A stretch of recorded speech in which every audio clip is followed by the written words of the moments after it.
las mejores causas del país. Gustavo, bienvenido. Si eres tan gentil, Michelle, desde Madrid, España, hagamos la presentación. Está con nosotros el doctor Gustavo Larrea, líder de Democracia Sí. Correístas y socialcristianos jugarán a ser el yunque y el martillo de la nueva asamblea. La mayoría integrada por Pachacutic, la Izquierda Democrática, Creo, y varios independientes, rompió la utilitarista matemática política según la cual una mayoría era impensable sin el correísmo. Sin embargo, este nuevo bloque no necesariamente actuará unido en el tratamiento de las leyes. Se vienen 4 años más de mayorías móviles. Gracias, Michelle. Doctor Larrea, Gustavo, bienvenido al programa. Me interesa muchísimo charlar con usted esta mañana por ser un agudo analista del tema político. Doctor Larrea, don Gustavo, le pregunto, la mayoría que se formó para la designación de las nuevas autoridades de la Asamblea durará solo para este específico fin. Comencemos por allí, le escuchamos con vivo interés. Muy buenos días, Diego. Un gran gusto poder dialogar con usted. Buenos días, Michelle. Creo que este es un paso democrático importante. ¿Qué hubiese pasado en el país si el día viernes se hubiera consolidado una mayoría de la impunidad? Una mayoría que tenía como uno de los planteamientos, tal vez el más importante de UNES, no, con seguridad el más importante de UNES, de los correístas, que era el planteamiento de la Comisión de la Verdad, que no era más que crear una comisión de la impunidad. Y en este sentido creo que las distintas fuerzas políticas dieron una lección al país, una lección de ética. No se dieron, el gobierno del presidente Lasso no se dio, el gobierno aún no inaugurado del presidente Lasso no se dio a las presiones de su principal aliado, el Partido Social Cristiano, que estaba de acuerdo en definitiva en buscar un arreglo con el correísmo. Y creo que en ese sentido, pues la lección del día sábado fue un aire de frescura para el país. El hecho de que se elija a una presidenta y a una vicepresidenta mujeres también es un paso importante, y a una fuerza política que había estado presente en el escenario nacional ya desde hace algunas décadas, Pachacuti, y que incluso fue parte del gobierno del coronel Lucio Gutiérrez, con 2 ministros de Estado destacados, la canciller Mina Pacari y el ministro de Agricultura Luis Macas. Hoy vuelven, y vuelven con la presidencia de la Asamblea. Un ejercicio complejo, difícil. No es fácil porque implica entender que el país no puede seguir viviendo de espaldas unos con otros, que es necesario acuerdos nacionales de gobernabilidad, y que esos acuerdos nacionales, Diego y Michelle, son fundamentales en el momento más crítico de la historia del país. Aquí todos, sin excepción, tienen que ceder, especialmente, desde luego, los sectores que tienen algo que ceder. Los que no tienen nada que ceder, pues no tienen nada. A ese sector hay que ayudarle para salir de la crisis, darle la mano para que ninguna familia ecuatoriana se quede atrás. Y esto implicará acuerdos en varias reformas. Y yo creo que ese es el panorama que se abre. Se va a requerir mucha madurez política, mucha sensatez de lado y lado. Es decir, no es factible un gobierno que impulse reformas que afecten a sectores populares que están bastante afectados, como no es posible tampoco detener el desarrollo productivo del país, el fomento a las exportaciones, la expansión económica necesaria para que el país logre el desarrollo económico, pero un desarrollo económico con inclusión social, con justicia social. Estamos escuchando al doctor Gustavo Larrea, de Democracia Sí, y coincido con Gustavo. El país necesita en ese momento, de parte de los eventos políticos, muchas estrategias de desprendimiento. Por cierto, Gustavo, habrá que esperar en ese momento la palabra de Jaime Nebot, que dice, no ha dicho todavía nada, habrá que escucharlo, ¿no? Tiene su propio pronunciamiento. Va a ser interesante también escuchar al ingeniero Confe y eventualmente pues a Pascual del Chopo, principal del Partido Social Cristiano. Gustavo, en temas sensibles como la reforma tributaria o los acuerdos comerciales, le pregunto, ¿el nuevo gobierno podrá contar con los votos de Pachacuti y de Izquierda Democrática? Creo que es importante avanzar en un diálogo que permita que ese acuerdo pueda impulsar una reforma tributaria. Es imprescindible una reforma tributaria. es un vericueto del sistema de rentas en nuestro país. Hay que simplificarlo, hay que facilitar la declaración de impuestos y no complicar, y hay que tener una política dirigida a recaudar la evasión tributaria, que para algunos bordea los 7,000 millones de dólares, los expertos dicen eso. Eso es una cantidad gigantesca de recursos que hay que recaudarlos. Se va de impuestos en la exportación, en la importación, se va de impuestos con la sobrefacturación y la subfacturación, se va de impuesto a la renta, se va del IVA, y es necesario consolidar una cultura tributaria. No va a ser fácil, ni es simplemente un problema de ley, es un problema cultural, pero la ley ayuda a ir moldeando una cultura tributaria donde todos nos acostumbremos a pagar lo que hay que pagar de tributos al país. Y en este sentido, muchas o algunos empresarios pagan, diría yo, correctamente, y hay algunos que no pagan correctamente. Y en este sentido, es importante entender que es necesaria la reforma tributaria para que la economía pueda fluir, expandirse, para apoyar lo que va a ser y lo que es una necesidad, la reactivación económica y el empleo. Por lo tanto, una reforma tributaria es vital. Reforma tributaria que debe, a mi juicio, contemplar la repatriación de capitales que los ecuatorianos, capitales de ahorros que las familias ecuatorianas sacaron por el temor a la confiscación cuando se aprobaron la ley de herencia y plusvalía, que después la consulta popular del 2018 dio al traste. Pero eso generó un temor en muchos sectores que sacaron dinero fuera del país. El Ecuador tiene ahorristas y inversionistas, tienen afuera del país algunas decenas de miles de millones de dólares, pero no regresan esos capitales y esos ahorros por una sencilla razón. Tienen que pagar el 25% de impuestos aquí, más allá del 5% que ya pagaron para salir.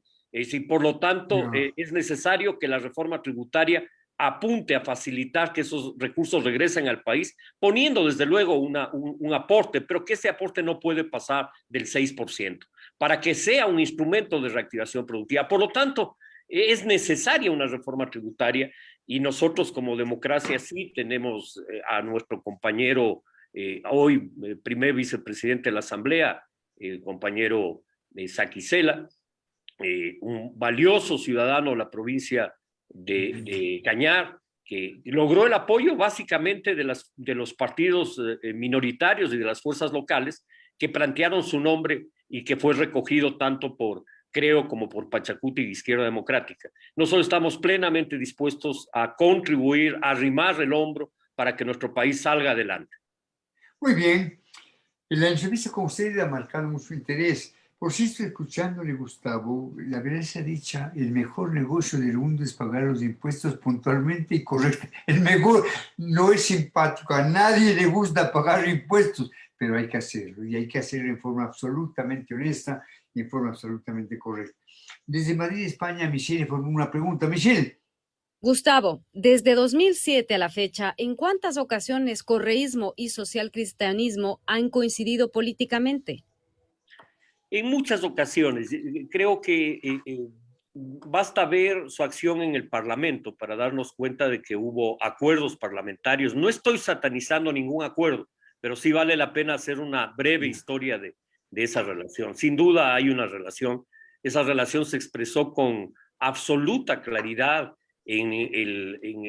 diría yo, en la ilegal decisión de inscribir candidaturas fuera de los términos que la ley establecía y los reglamentos electorales. La candidatura del señor Arauz se inscribió fuera de tiempo, y para legitimar esa inscripción terminaron inscribiendo a 7 candidaturas más. Es decir, aquí hubieron decenas de candidatos, 16 o 18 candidatos, ya ni me acuerdo cuántos, 16 creo, y por lo menos 7 u 8 de ellos fueron inscritos fuera de los tiempos de ley. Y esto fue una decisión política que el propio PCC reivindicó como una decisión de amplitud. Pero creo que la amplitud no puede estar basada en superar la ley, y el Consejo Nacional Electoral, el Tribunal Electoral, tuvieron una actitud que no contempló la aplicación de la ley. En ese sentido, es evidente que ahí hay un acuerdo que viene de vieja data, y que lamentablemente, y digo lamentablemente porque creo que el Partido Social Cristiano se hace un autogol con esa decisión política del día viernes de plantearnos una candidatura de un hombre respetable como el ingeniero Kronfle, pero con el apoyo de un grupo de parlamentarios que pedían como objetivo central la impunidad. Estamos dialogando con Gustavo Larrea. El tema de esta mañana: correístas y sociales cristianos jugarán a ser el yunque y el martillo de la nueva asamblea. Gustavo, ¿por qué, para que todo esté muy claro, por qué el social cristianismo se jugó por el correísmo y no por su aliado del movimiento Creo? Difícil saber qué piensan ellos, pero entiendo que ellos tenían diría, la decisión de optar por la presidencia de la Asamblea. Y como no tenían los votos de Izquierda Democrática, Pachacuti y el bloque de movimientos minoritarios, decidieron esa alianza. Probablemente faltó diálogo, faltó conversaciones para buscar acuerdos. Siempre es importante los acuerdos. No aquellos acuerdos que impliquen rebasar los términos de la ley ni que impliquen la impunidad, pero sí son necesarios los acuerdos. Y en ese sentido, pienso que los diálogos con el PSC lamentablemente se agotaron muy pronto y el PSC tomó una decisión que tiene un costo político, que le pasa una factura política al PSC, porque evidentemente la gran mayoría de ecuatorianos no estuvo de acuerdo con esa alianza y así se manifestaron en las redes sociales, en los medios de comunicación. Hubo una convulsión el día jueves y el día viernes precisamente por esa alianza. Un error político, a mi juicio, un error estratégico. No es el primero que ha cometido el PSC. Me recuerdo un error del año 2011 en la consulta popular para meterles la mano a la justicia. Yo dirigí la coordinadora nacional. Esta vez no, señor prepotente. Señor prepotente me refiero a Rafael Correa Delgado. Así se llamó esa campaña. Esta vez no. Y esta vez no tuvo el apoyo de las fuerzas políticas. Lamentablemente, el PSC, a más de un pronunciamiento del abogado Jaime Nebot, no entró en campaña, porque si no, jamás hubiera ganado el correísmo esa elección.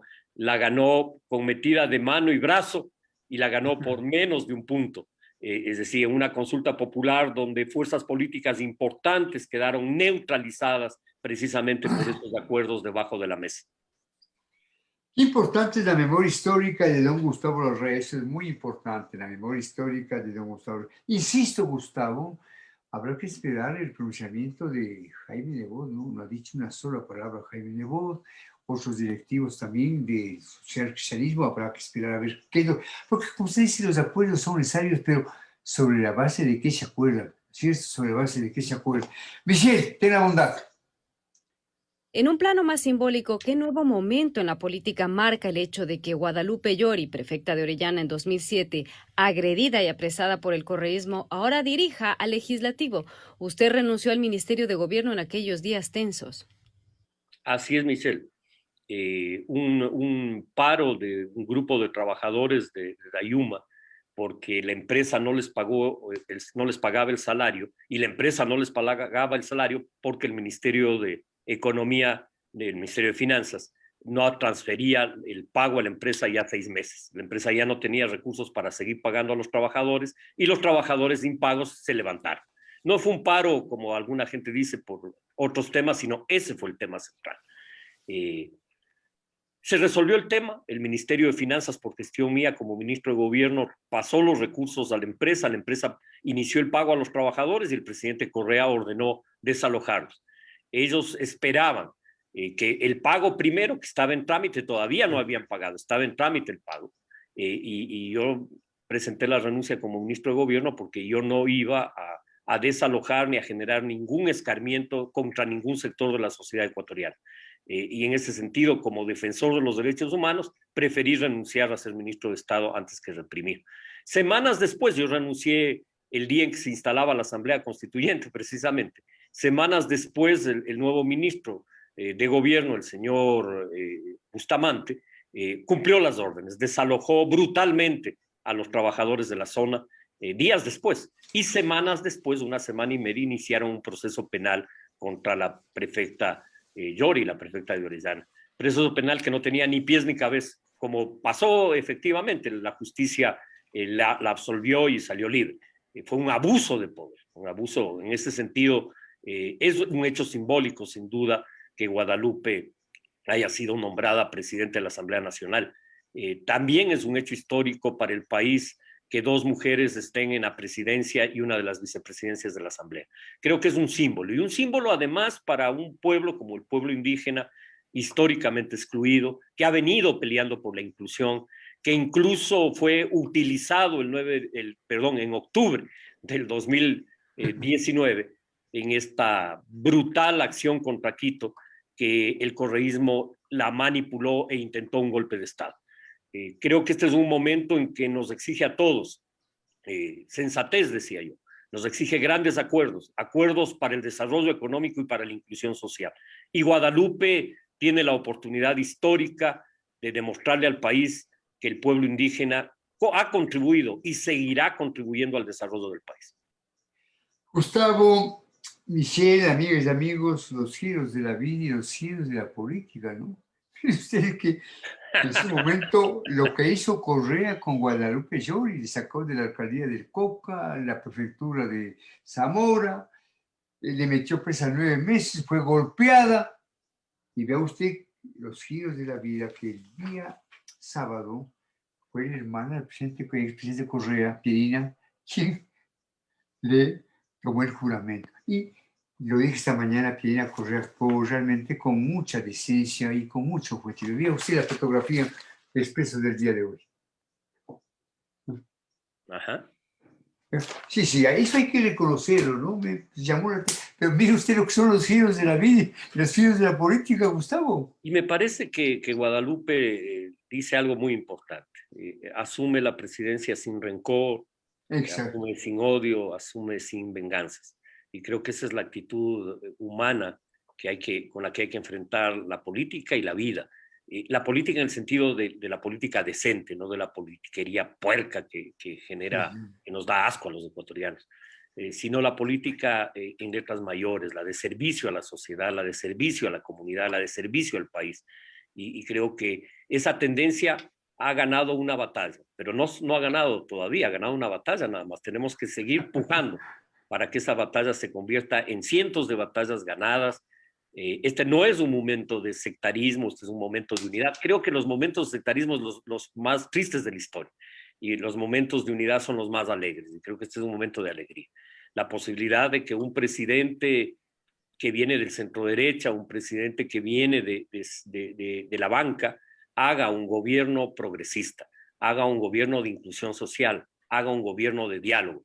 No es posible la democracia sin inclusión social. Veamos los estallidos sociales en toda América Latina. Si nuestros países no son capaces de superar la exclusión social, la democracia cada día es menos viable.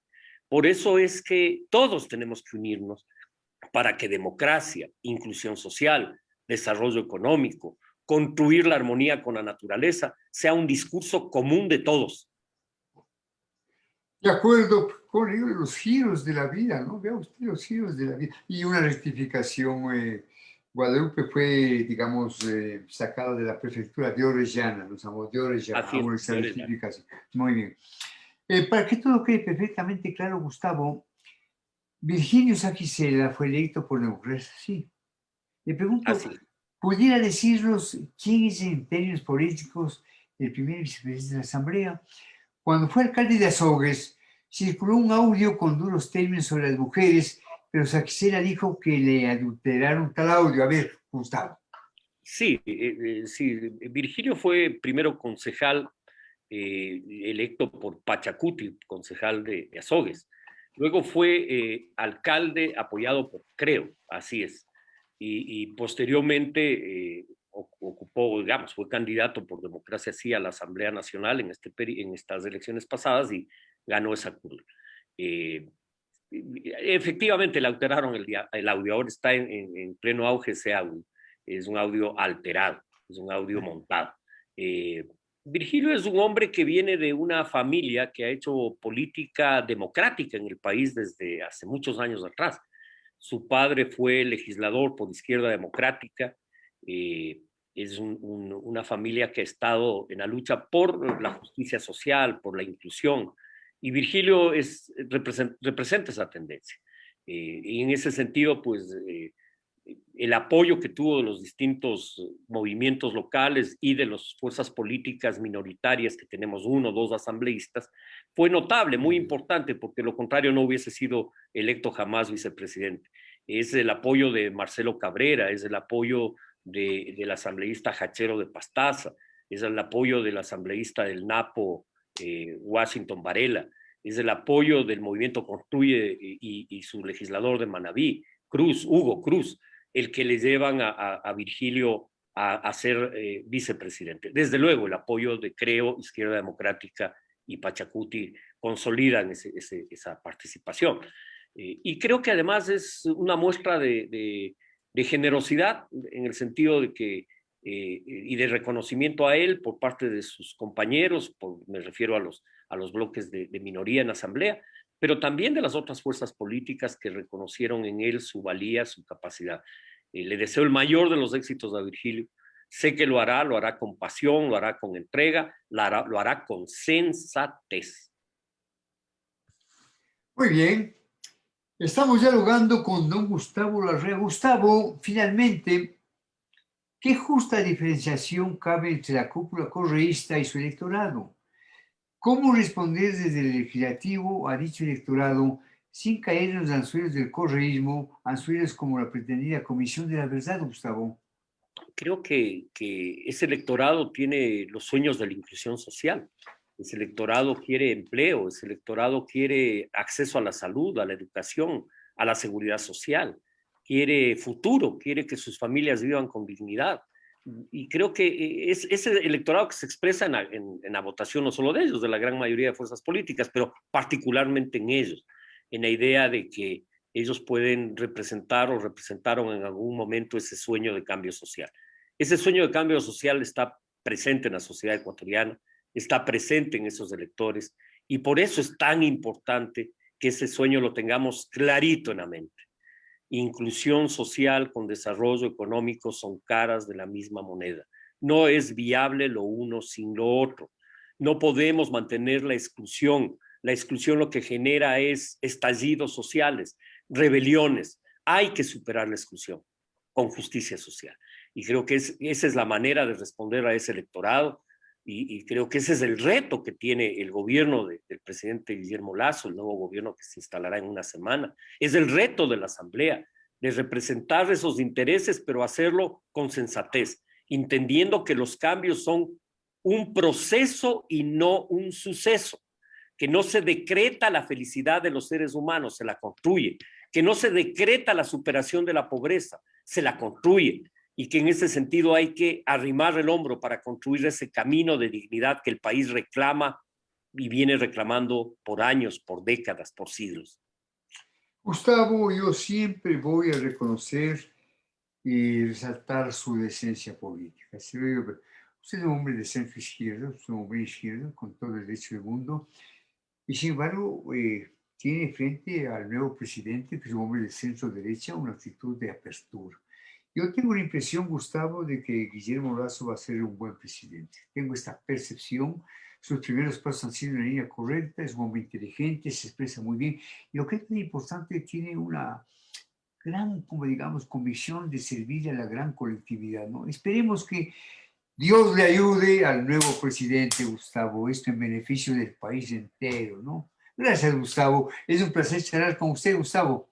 Muchas gracias, Diego. Para mí, igual, un gran gusto poder dialogar con usted, con Michelle, y desde luego, decirle que ese es el reto, y el reto es arrimar el hombro. Nosotros, como una fuerza política de centroizquierda, venimos aquí a poner nuestro corazón, nuestra alma, nuestra capacidad, nuestro empeño por sacar nuestro país adelante. Jamás intereses personales, ni mucho menos.